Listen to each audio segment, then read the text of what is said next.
हरिओम का उच्चारण तो करें, लेकिन हम अपने साधना के बल से भगवान को पाएंगे,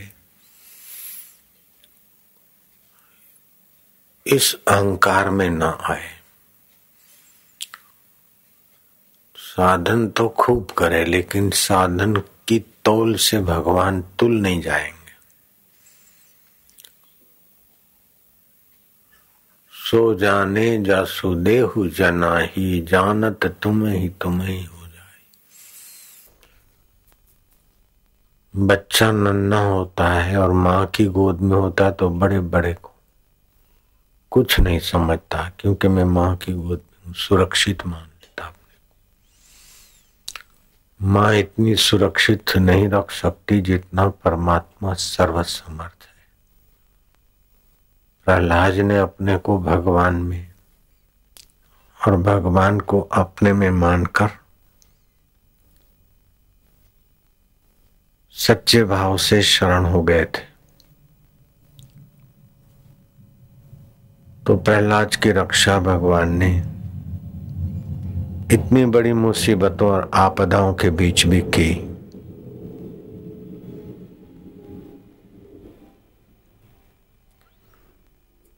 कबीर जी का वचन है कि कबीर संगत साधु की कभी न निष्फल जाए।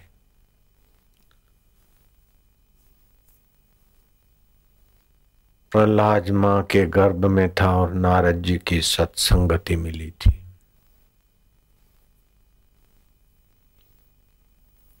प्रहलाद की वो साधु संगति निष्फल कैसे जाने दे प्रहलाद के जीवन को।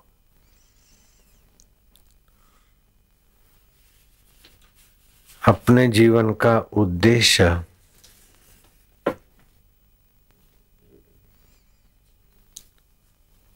अगर भगवत आश्रय है, भगवत प्राप्ति है, तो आप ठीक रास्ते पर हो।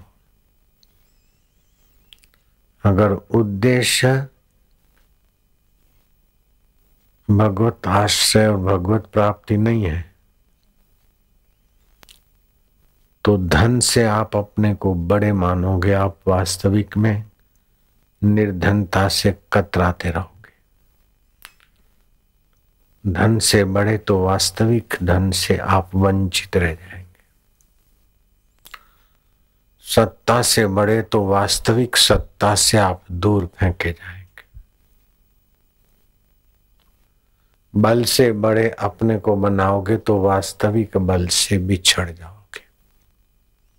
रावण के पास जो बल था, उस बल से अपने को बड़ा बनाने लगा, मानने लगा। राम रावण का जब युद्ध चल रहा था तो आकाश में स्थित देवता और महादेव हंस रहे थे रावण की गलती पर। तपस्या किया और बल मिला था भगवान की तरफ से, और उसको अपना मानकर हेकड़ी लगाकर कैसा कैसा परेशान हो रहा है। अगर बुद्धि से अपने को बड़ा मानते हो तो बुद्धि बल निर्बुद्धि लोगों जैसा काम करा देगा आपसे, पक्की बात। बुद्धि की योग्यता भी उस परमात्मा की प्रसादी है। शरीर का बल भी परमात्मा सत्ता से है। धन का बल, जन का बल, हकीकत में सबकी गहराई में ईश्वर के अस्तित्व का एहसास करने वाला आदमी गलतियों से, धोखों से बचता है। अगर वो अपनी कोई चीज मानकर बड़ा मानता है अपने को, तो मुंह की खाता। हम विद्वान तब हैं जब अविद्वान के सामने हमारी विद्वानी की शेखी बघारेंगे, अविद्वान का प्रभाव दिखाएंगे। निर्धन के आगे हम धन का अहंकार बघारेंगे।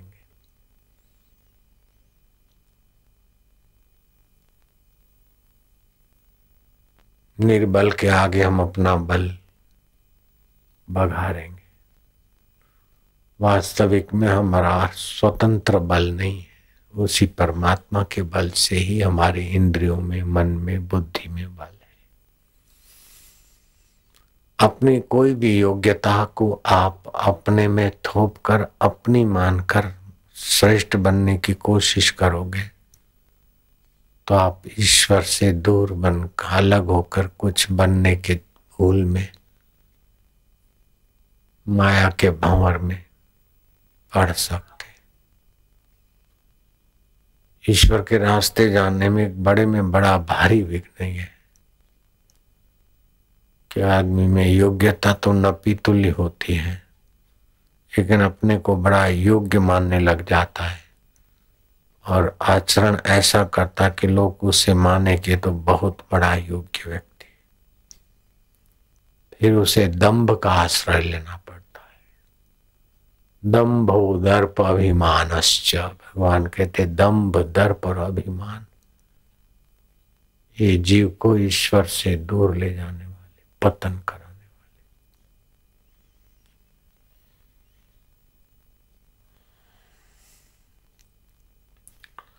अपने को दूसरों से श्रेष्ठ मानेंगे तो क्या होगा? भगवान के विधान का और भगवान का अनादर करने की गलती करेंगे। सब मम प्रिय सब मोय उपजाए, सब मेरे उपजाए हुए और सब मेरे प्यारे। तो आप अपने को श्रेष्ठ मानोगे तो दूसरे को तुच्छ मानने की गलती हो जाएगी ना। और आपकी अपनी श्रेष्ठता अपनी उपजाई हुई नहीं है, उस परमेश्वर की सत्ता से आई।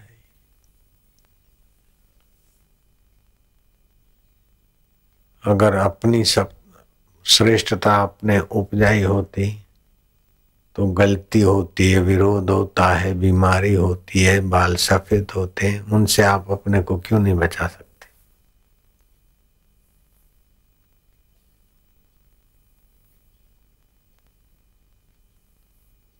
आप अपने में कोई विशेषता मानेंगे तो आप ईश्वर की व्यापकता से अपने को खंड बनाकर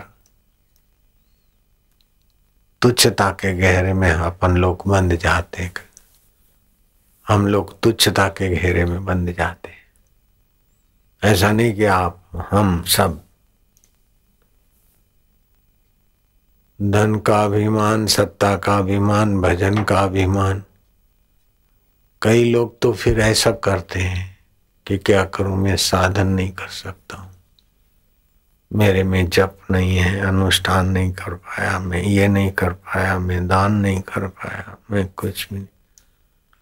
इस प्रकार अपने को हीन भाव से कोसते कोसते भी गिर जाते हैं और अपने को विशेष भाव से आंकते आंकते भी उलझ जाते। यहाँ बड़ी भारी गलती होती है हम लोगों से। अपने में हीन भाव करने से भी अपन गिर जाते हैं, योग्यताओं को दबोच देते। अपने में विशेष भाव करने से अहंकार में उलझ जाते हैं, दंभ में, दर्प में, अभिमान।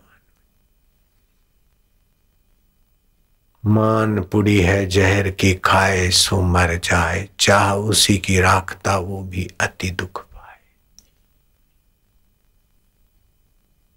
कोई मान देता है तो उसकी सज्जनता है, उसका भाव।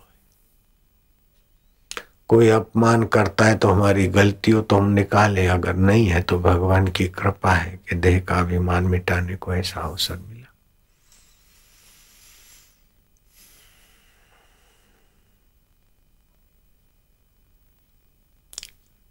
ईश्वर का आश्रय लेने से फिर आपको ये नहीं रहेगा कि मैं साधन नहीं कर सकता हूं, मेरे पास कोई जप नहीं है, कोई पूजा नहीं, मैं ऐसा हूं, मैं वैसा हूं।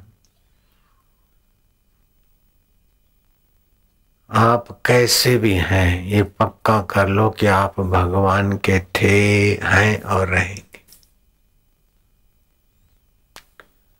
और जिस समर्थ के आप हैं वो ये नहीं देखता, जैसे माँ ये नहीं देखती कि बच्चा नहा धो के आया है, पढ़ लिख के आया है, चतुर बन के आया है, तब गोद में लूं। ऐसा माँ नहीं सोचती। एक से एक सुंदर महिलाएं बैठी हो गहने गांठों वाली, लेकिन बच्चा उसी माँ की शरण जाता है जिसको अपनी मानता है। वो चाहे काली कलुट हो, गहने गांठे बिना हो, सादे सुदे कपड़े हो, लेकिन अपनी माँ की गोद बच्चे को जो सुख देती, तसल्ली देती है, विश्राम देती है, वो और सजी धजी महिलाओं की गोद में बच्चा महसूस नहीं कर सकता है। सब मम प्रिय सब मोहे उपजाए, सब मेरे प्यारे हैं और सब मेरे उपजाए। एक माँ के 7 बच्चे हैं, 3 बेटियां 4 बेटे, 10 भी होते हैं, 12 भी होते हैं, कईयों को हमने देखा सुना। तो 10 बच्चे ऐसा सोचेंगे कि माँ में मेरा 10वां हिस्सा है या 7वां हिस्सा है। माँ मेरी पूरे की पूरी मेरी है।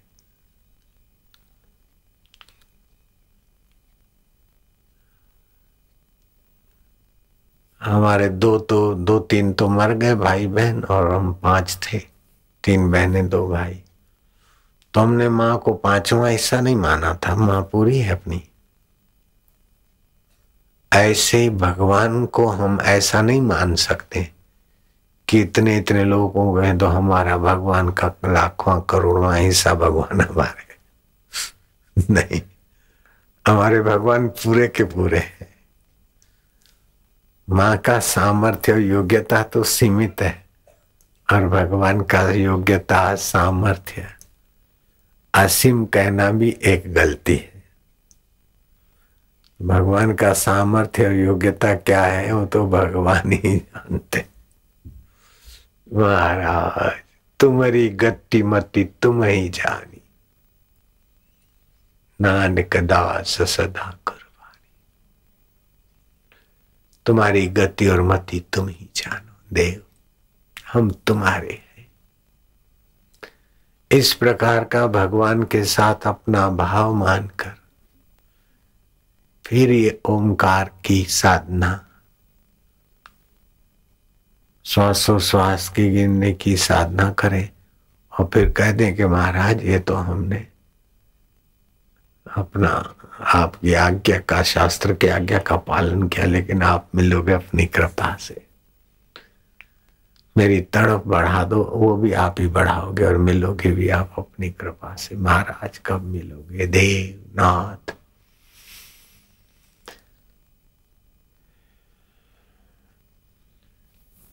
बातचीत करने से स्थूल विचार की शक्ति क्षीण होती, और मानसिक बात करने से सूक्ष्म विचार की शक्ति कुंठित होती। और चुपचाप बैठे तो निर्विचार के बदले मन ताना बुनी करता है, अथवा तो कुछ नए नए उपद्रव होते ध्यान में। तो क्या करें? भगवान को अपना मानकर, अपने को भगवान का मानकर दीर्घ प्रणव का जाप करें। आध्यात्मिक शक्ति को विकसित करने के लिए भगवान को अपना मानना एक होता है अपने बलबूते से उन्नत होना। नंगे पैर चले, उपवास किए, विकारों से बचे, ये अच्छा है। लेकिन ये अपनी मेहनत से कोई करोड़पति होना चाहे, भिखमंगा करोड़पति होना चाहे, तो अपनी मेहनत से भीख मांगे, कर कसर से रहे, इकट्ठा करे और करोड़पति हो भी और न भी हो सके। लेकिन करोड़पति के गोद चला जाए तो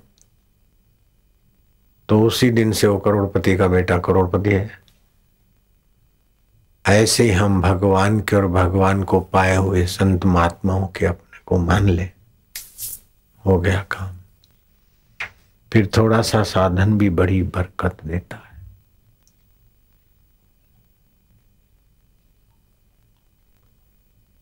सीमा पर फौजी लड़ रहा है और कई लड़ लड़ के मर गए, अब वो अपने को अकेला पाता है।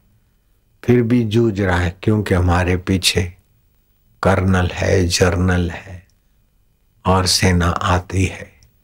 हमारे पीछे राष्ट्रपति और राष्ट्र हमारे पीछे, तो उसका अपना बल होता है। और वो पहुंचे कि न पहुंचे इसमें संदेह है, लेकिन भगवान हमारे हैं, हम भगवान के हैं, ऐसा गजेंद्र पुकारता है भगवान को अपना मानकर, तो उसकी रक्षा हो जाती। द्रौपदी पुकारती है तो रक्षा हो जाती। जरा जरा बात में ऊपर ऊपर से भगवान को पुकारने से रक्षा का एहसास नहीं होता, लेकिन भगवान को मन से सच्चे भाव से पुकारे और अपना प्रयत्न करें, भगवान की सहायता काम देती और प्रेरणा भी देती।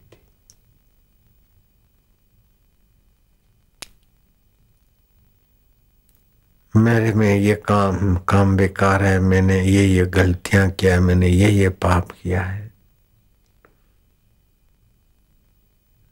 मैं ईश्वर प्राप्ति के योग्य नहीं हूं, ऐसा सोचना बहुत हानिकारक है।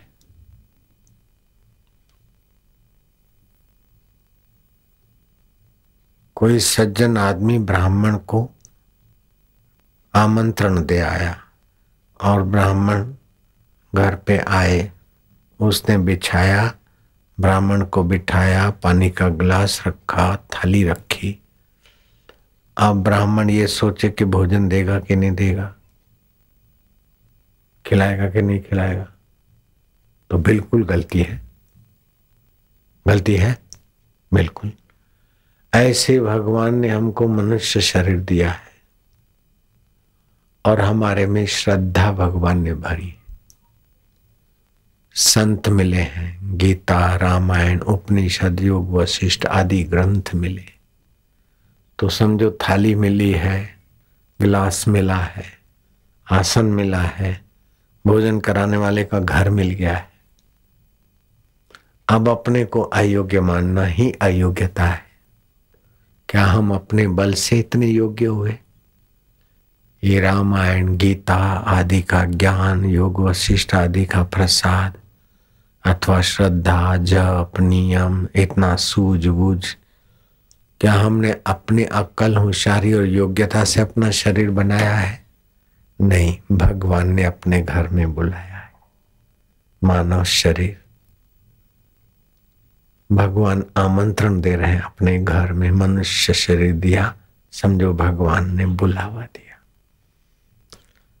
फिर श्रद्धा भक्ति दी, शास्त्र का ज्ञान दिया, संतों का संग दिया, तो थाली, पत्तल, गिलास सब हो गया और कोई व्यंजन धर भी दिया। अब सोचे कि खिलाएगा कि नहीं खिलाएगा, तो सोचना गलती है। ऐसे हमको भगवान मिलेंगे कि नहीं मिलेंगे, बिल्कुल ऐसी ही गलती है। आपको यहाँ शिविर के निमित्त बुलाया और आपको पास दे दी, फिर आप सोचे कि क्या पता ये भोजन देंगे कि नहीं देंगे, सत्संग में बैठने देंगे कि नहीं देंगे।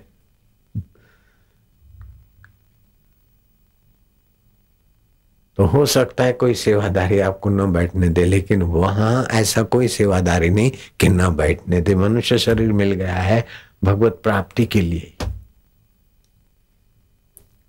इसीलिए कभी भी निराश नहीं होना चाहिए और अपने को अयोग्य नहीं मानना चाहिए।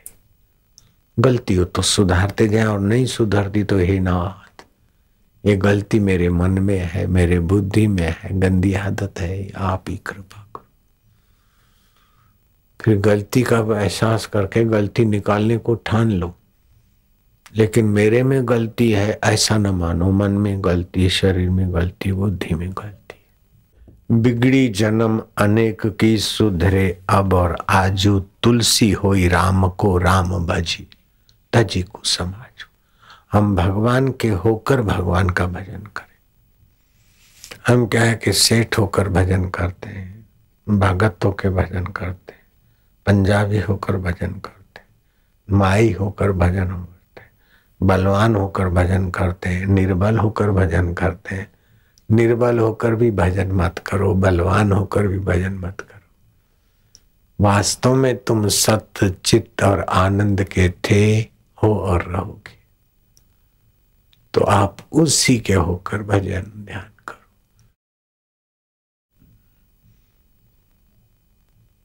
और भजन करते करते सुमरन की, जैसे कल अपन किए थे ना, जब ओमकार का जप किया, हर्ष फिर दीर्घ होता है, साफल्य ऊर्जा बनती, फिर प्लुत होता है, भगवान में विश्रांति मिलती।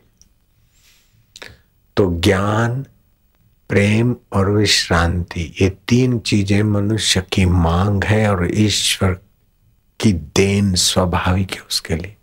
ईश्वर के पास ये खजाना भरा है और मनुष्य को इन तीन की जरूरत है।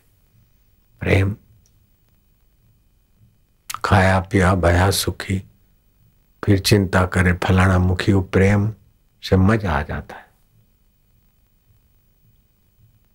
हाँ, प्रेम मनुष्य की मांग है, ज्ञान मनुष्य की मांग है, आत्मविश्रांति मनुष्य की मांग है। तो ये ओमकार का जप करते हुए अथवा गुरु मंत्र का जप करके विश्रांति, नियम करके थोड़ा विश्रांति, मन को लगाओ, मन को रोको, इस पछड़े में मत करो। मन को लगाए, जहां जहां इधर से जाता है लगाया, नहीं रुकता है तो जा ना हो। तो बुद्धि में गलत विचार, गलत निर्णय आते हैं, मैं अपने आप बातें चलती रहती है, ऐसा होता है ऐसा होता है, उसको मिटाने का प्रयत्न करता हूं तो कभी नहीं मिटेगी। मिटाने का प्रयत्न न करो और उन बातों में और निर्णयों में बहो मत, उनकी उपेक्षा कर दो। जैसे काम विकार आया तो दूसरे लोगों के बीच चले जाओ, अथवा पानी की घूंट भर लो, जंप मारो। ये विकार हमारी शक्तियों को और ईश्वर प्राप्ति की योग्यताओं को नोच लेते। तो अब ईश्वर प्राप्ति का इरादा पक्का कर लें, उसको बार बार दोहराए कि हमें तो सुख दुख में सम रहना है। भगवान ने कहा गीता में, सुखे दुखे समो भूत्वा, सुख दुख लाभ लोभ। ये क्यों कहा सम? कि इससे आध्यात्मिक लाभ होगा, बाकी तो लाभ हुआ तो भी कुछ नहीं बचने वाला है और हानि हुई तो भी कुछ सदा नहीं रहने वाली। संसारी लाभ हानि का कोई महत्व ही नहीं है वास्तविक में देखा जाए तो। बचपन में कितने कितने लाभ हुए थे, कितनी कितनी हानियां हुई थी, कितने कितने दिनों में प्यार मिला था और कितने कितने दिनों में मार मिली थी, सब बीत गया, स्वप्न हो गया। लेकिन उसको जो जानता है परमेश्वर अपना था, है और रहेगा, उसमें समो भूत्वा। हम क्या करते हैं कि भगवान की प्राप्ति में तो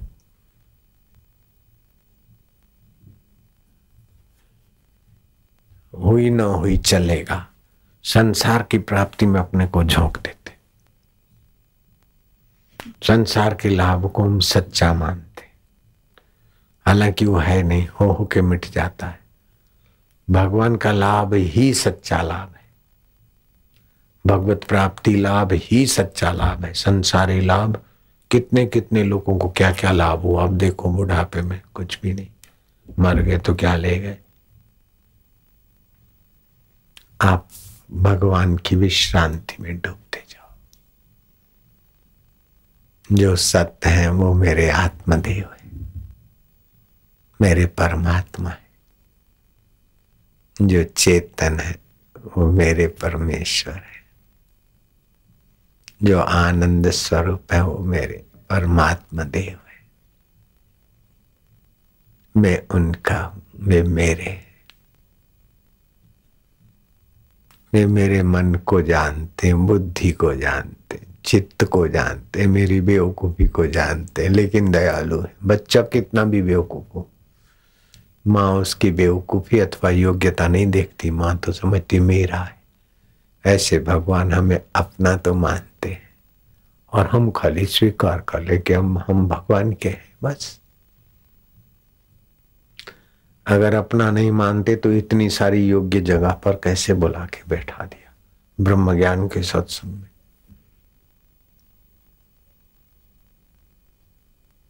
क्या हम अपनी योग्यता से मनुष्य शरीर धारण किया है क्या? ये शरीर हमने अपने बल से बनाया क्या? भगवान ने बनवाया। क्या ख्याल है? अपना शरीर अपने बनाया क्या? भगवान ने दिया है। जैसे ब्राह्मण को घर में बुलाया, ऐसे भगवान ने हमको अपने घर में बुलाया, ज्ञान मनुष्य शरीर दिया। फिर श्रद्धा दी, मतलब थाली रखी, पत्तल रखी। फिर सत्संग दिया तो कुछ व्यंजन परोसे। अब सोचे कि क्या पता ये खिलाएगा कि नहीं खिलाएगा, तो सोचने वाला गलती करता है। मैं योग्यता नहीं है ऐसा कभी ना सोचे। मेरे को भगवान मिलेंगे कि नहीं मिलेंगे ये कभी ना सोचे। वास्तव में भगवान मिले हुए हैं, केवल मिल मिल के बिछड़ने वाले संसार की सत्यता है, और जो बिछड़ता नहीं उसकी प्रीति और सत्यता नहीं दिखती। इतनी ही गलती है बस।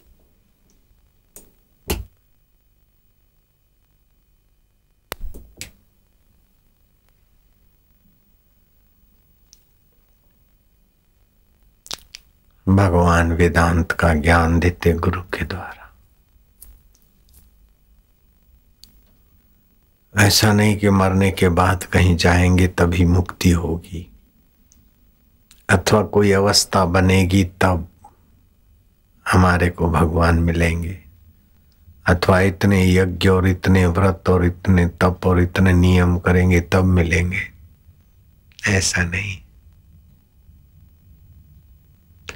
बाहर का आकर्षण छोड़ने के लिए जप, यज्ञ, व्रत, यात्रा है। वास्तव में भगवान की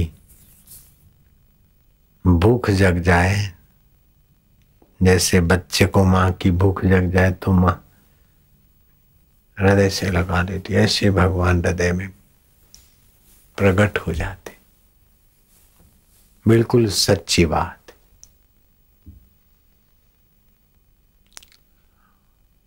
फिर अपने को इतना शरीर हूं ये नहीं मानना। आकाश की नाई व्यापक ब्रह्म के साथ एकाकारता हो जाती। फिर दुख आता है तो मैं दुखी हूं ये बेवकूफी नहीं रहती है। दुख का भी मजा लेते, सुख का भी मजा लो, बीमारी का भी मजा, तंदुरुस्ती का भी मजा, डांट का भी मजा। के डांट पड़ी तो मेरे अवगुणों पर, मन के अवगुणों पर पड़ी, और मुखी बने तो सेवा कर। वाह वाह प्रभु, वाह गुरु, वाह, तो मौज हो जाती।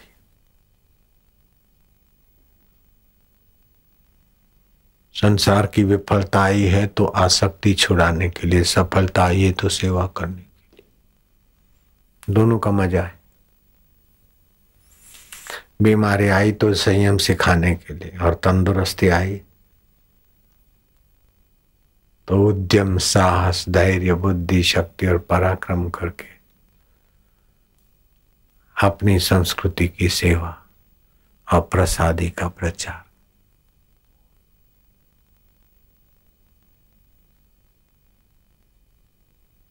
व्यर्थ के गपशप में क्यों समय खोना, व्यर्थ के चिंतन में क्यों समय खोना। फिर मनोराज चलता है, बैठे बैठे मन एक का एक उधेड़ बुन करता है, तो बीच बीच में ओ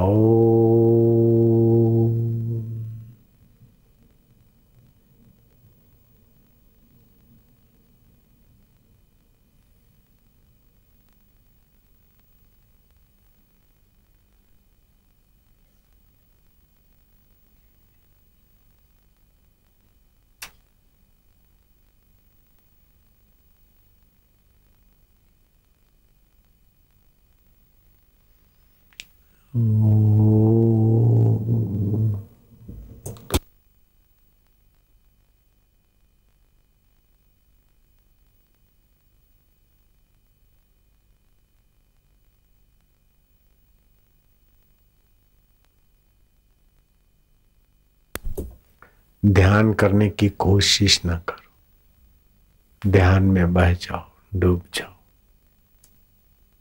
प्रयत्न करोगे, जैसे नींद आने का प्रयत्न नहीं करते तो नींद आती, ऐसे ध्यान करने का प्रयत्न ना करे, ओम करके चुप बैठ जाए, शांत। फिर मन इधर उधर जाए तो श्वास उश्वास। विवेकानंद बोलते थे कि ये संसारी पढ़ाई में समय इतना बर्बाद किया, अगर मुझे फिर से पढ़ना पड़े तो मैं 2 विषयों को ही पढ़ूंगा बस। इतना सारा जगत में का कचरा नहीं भरेंगे। सुभाष चंद्र बोस कहते हैं कि अगर स्कूली कॉलेजी डिग्रियों के बाद भी मनुष्य में शांति, सच्चरित्रता और आध्यात्मिकता नहीं आई तो इससे मैं अनपढ़ रहना पसंद करूंगा। आध्यात्मिक उन्नति के बिना नैतिक उन्नति और भौतिक उन्नति सुखदायी नहीं हो सकती, संभव ही नहीं। आध्यात्मिक उन्नति का ये सुंदर उपाय आपको बता रहे, सुंदर तरीका है। एकाग्रता और अनासक्ति,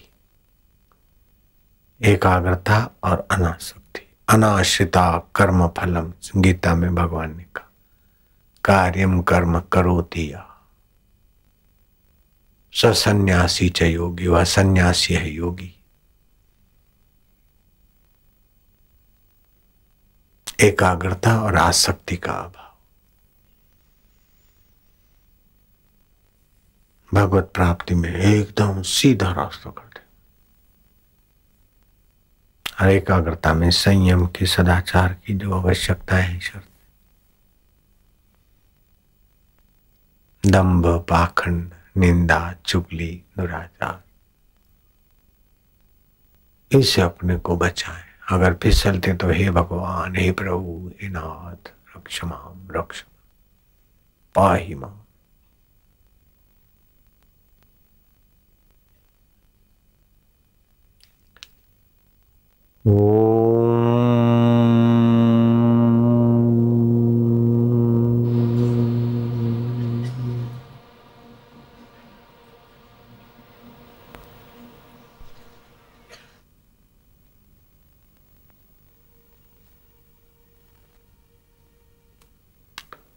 कुछ लोग ताल और साज और म्यूजिक के आधार पर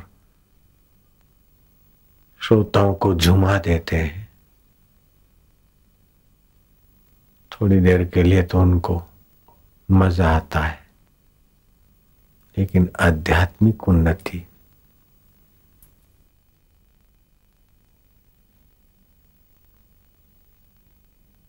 वास्तविक आध्यात्मिक उन्नति नहीं हो पाती। थोड़ी धार्मिकता जैसा लगता है, चलो भाई रोक और पोक की जगह के बदले दूसरी जगह पर गए, बड़ा मजा आया।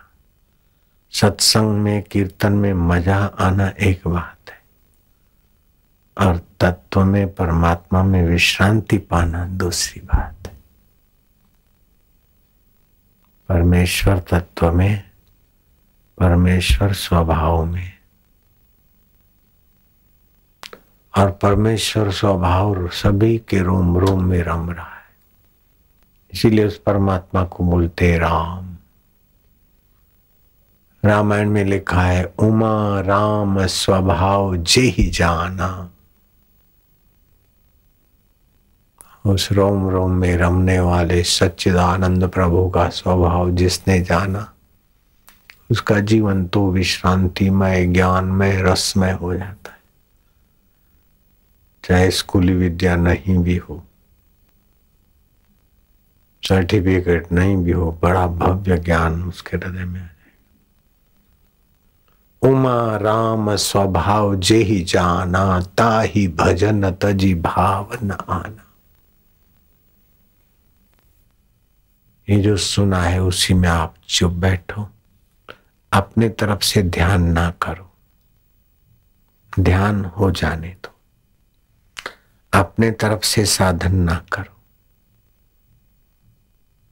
जैसे बच्चा माँ की गोद में, ऐसे हम भगवान में। श्वास अंदर जाता है और बाहर आता है एक। श्वास अंदर जाता है शांति, बाहर आता है गिनती। भगवान हमारे हैं, अभी है, यही है। प्रीति, विश्रांति। और भगवान सत्य है, शरीर के बाद भी रहते हो, शरीर के पहले भी थे। भगवान चेतन है। हाथ को पता नहीं मैं हाथ हूं, लेकिन चैतन्य भगवान को पता है ये हाथ है। मन को पता नहीं मैं मन हूं, लेकिन मैं चैतन्य भगवान के मन में ऐसे विचार है। बुद्धि के निर्णय बदले, लेकिन फिर भी जो नहीं बदलता वो भगवान मेरे हैं, अपने, वे मेरे प्यारे। तो प्रीति, ज्ञान और विश्रांति का आज साधन प्रसाद पाएंगे अपन, लेकिन कर्तृत्व तो न रहे, सहज में होने देंगे।